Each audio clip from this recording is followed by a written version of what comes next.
arrived later by taxicab.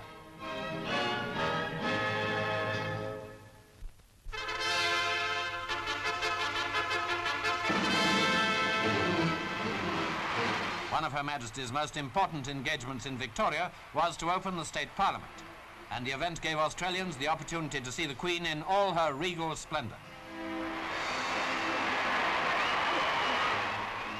Racing at Flemington, which by the way is only 4 miles from the centre of Melbourne, always inspires quite a fashion parade, so it's easy to imagine what thought and care went into these Australian turnouts on the recent royal occasion.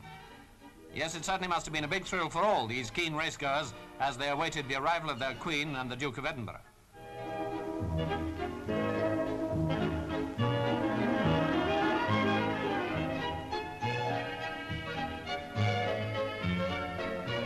Her Majesty had been delayed by the vast crowds along the route to Flemington, but presently from the royal box she watched the big race of the day, the Queen Elizabeth Stakes.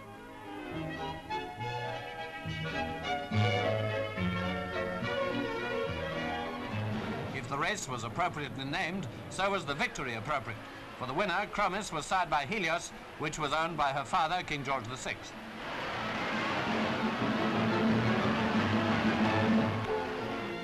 Her Majesty stayed nearly 4 hours watching the racing.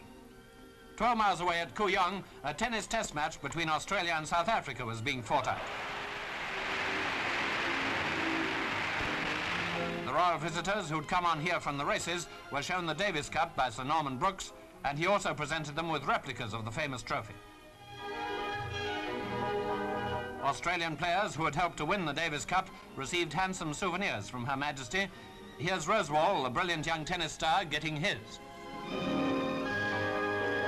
Later at Flinders Naval Depot, a big parade by the Royal Australian Navy was inspected by the Duke of Edinburgh. This was one of His Royal Highness's particular engagements, the presentation of the Queen's colour to the depot.